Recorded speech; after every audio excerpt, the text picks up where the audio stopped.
What everyone, today back with Harry Potter and the Deathly Hallows by J.K. Rowling. Last one finished at page 39. Let's continue. Oh, you look much tastier than crab and goyle, Harry, said Hermione before catching sight of Ron's raised eyebrows, blushing slightly and saying, "Oh, you know what I mean. Goyle's potion looks like bogies." "Right then, fake Potters line up over here," said Moody. Ron, Hermione, Fred, George, and Flo lined up in front of Aunt Petunia's gleaming sink. We're one short. "We're one short," said Lupin. Here, said Hagrid gruffly, and he lifted Mundungus by the scruff of the neck and dropped him down beside Flo, who wrinkled her nose pointedly and moved along to stand between Fred and George and said, I've told you. It's soon be a protector," said Mundungus. "Shut up!" growled Moody. "As I've already told you, you spineless one. Any Death Eaters we run into will aim to capture Potter, not kill him. Dumbledore always said you knew who would come to finish Potter and Possum. It'll be the protectors who got the most to worry about. Death Eaters want to kill them." Mundungus did not look particularly reassured, but Moody was already pulling half a dozen egg cup-sized glass from inside his cloak, which he handed out before pouring a little Polyjuice potion into each one. "All together then." Ron, Hermione, Fred, George, Flo, and Mundungus drank. All of them gasped and grimaced as the potion hit their throats.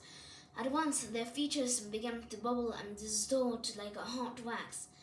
Hermione and Mundungus were shooting upwards.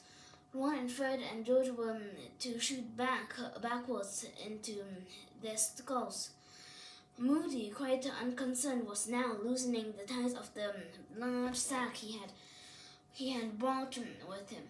When he straightened up again, there were 6 Harry Potters gasping and panting in front of him. Fred and George turned to each other and said together, "Well, we're identical." "I don't know, though. I think I'm still better looking," said Fred, examining his reflection in the kettle. "Bah!" said Flo, checking herself in the microwave door. "Bill, don't look at me. I'm hideous." Those whose clothes are a bit roomy. I've got smaller ones," said Moody, indicating the first sack, "and vice versa. And don't forget the glasses. There's 6 pairs in the side box, and when you're dressed, there's luggage in the other sack." The real Harry thought that this must just be the most bizarre thing he had ever seen, and he had seen some extremely odd things. He watched as 6 doppelgangers rummaged in the sacks, pulling out sets of clothes, putting on glasses, stuffing their own things away. He felt like asking them to show a little more respect for his privacy as they all began striping off with impunity, clearly much more at ease with displaying his body when they would be with their own. "I knew Ginny was lying about that tattoo," said Ron, looking down at his bare chest. "Harry, your eyesight really is awful," said Hermione as she put on glasses. Once dressed, the fake Harrys took rucksacks and owl cages which contained a stuffed snowy owl from the second sack. "Good," said Moody as at last 7 dressed, bespectacled and luggage-laden Harrys faced him. "The pairs will be as follows. Mundungus will be traveling with me by broom." I'm with you," grunted the Harry nearest the back door. "Because you're the one that needs watching," growled Moody, and sure enough, his magical eye did not waver from Mundungus as he continued. "Arthur and Fred." "I'm George," said the twin at whom Moody was pointing. "Can't you even tell us about when we're Harry?" "Sorry, George. I'm only yanking your wand. I'm Fred, really." "Enough messing around," snarled Moody. "The one, George or Fred or whoever you are, you're with Remus." "Miss Delacour, I'm taking Flo on a test drill," said Bill. She's not fond of brooms." Flo walked over and stand beside him, giving him a soppy, slavish look that Harry hoped with all his heart would never appear on his face again. Miss Granger with Kingsley, again by Thestral. Hermione looked reassured as she answered Kingsley's smile. Harry knew that Hermione too lacked confidence on a broomstick.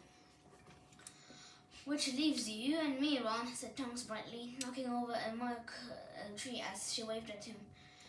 Ron did not look quite pleased as Hermione did. "And you're on with me, Harry. That all right?" said Hagrid, looking a little anxious. "I'll be on the bike. Brooms and Thestrals can't take me white.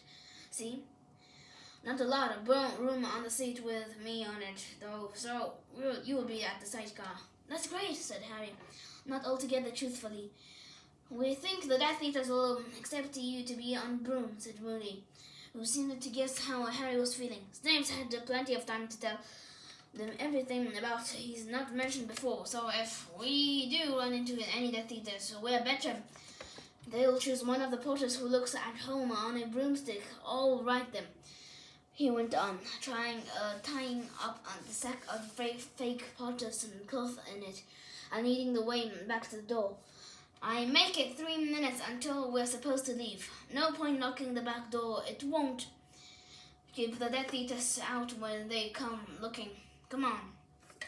Harry hurried into the hall to fetch his rucksack, Firebolt and Hedwig and Cage before joining the other in the dark back garden. On every side, broomsticks were leaping into hands. Hermione had already been helped up on a great black thestral by Kingsley, Flo onto the other by Bill. Hagrid was standing ready beside the motorbike, goggles on. Well, I think we'll leave it there, guys, on page 42. We'll see you next time. Hope you enjoyed it. Bye!